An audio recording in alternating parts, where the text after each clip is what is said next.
Meantime, major disruptions continue on both sides of the country with strikes at both the Montreal and BC ports. CTV's Scott Hurst joins me now with more on this.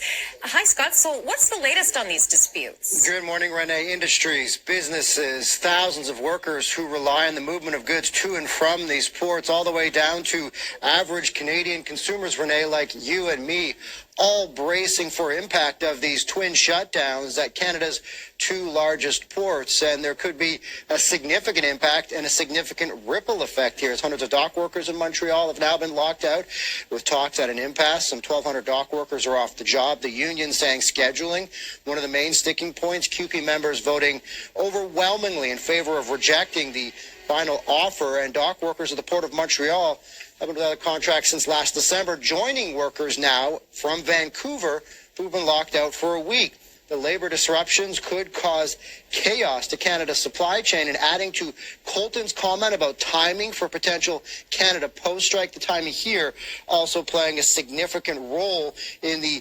concern over the impact. The two shutdowns impacting hundreds of millions of dollars worth of goods every day, and the significant ripple effect that could be a threat to businesses and consumers as we get into the busiest time of the year for consumers. The holiday shopping season, of course, Renee, looms large over all of these talks at the two major ports in Vancouver and Montreal, and adding to what Colton said, at potentially Canada post-strike as well. So lots of labor issues that need to be worked out that could have a significant impact on all the way down to us as the consumers. Certainly no one would begrudge these workers for working for fair pay, wanting to get what is fair to them. But of course, you mentioned ripple effects. The holidays are coming up. Will the government step in? Yeah, Renee, of course, you can't blame these workers for standing firm, wanting to get a contract offer that they feel is fair. But now business groups are calling on the federal government to step in to intervene in these negotiations so that there isn't this massive ripple effect across the country. Labor Minister Steve McKinnon has said that both sets of negotiations were progressing at an insufficient pace, and urging all parties involved to work something out. But we're expecting to hear from the minister later this morning in less than an hour's time to provide an update on the status of the disruptions at the ports in Montreal and Vancouver, Renee. So we'll bring that to you as soon as he begins to speak, and see if there are any significant updates in the negotiations and these two major work stoppages in Montreal and Vancouver. East to west international shipments are at a standstill.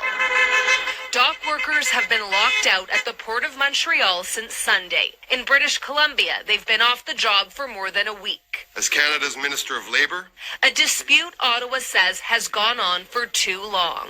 As the economic losses threaten the country and begin to mount, it is up to the government to ensure that a fair settlement's reached. Labour Minister Steve McKinnon did not give an exact date for when the ports will reopen, but insists it will be in a matter of days. The Canadian Chamber of Commerce says the disruptions have already cost the Canadian economy $1.2 billion a day. We need to show our international trading partners that they can rely on Canadian businesses. And with these repeated shutdowns, we're not showing that. We're effectively advertising that Canada is closed for business.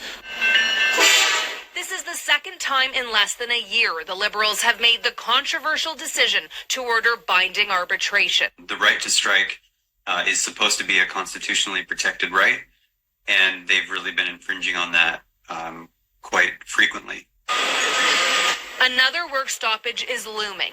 Canada Post will be in a legal strike position as of Friday. We've taken a hit back on our wages.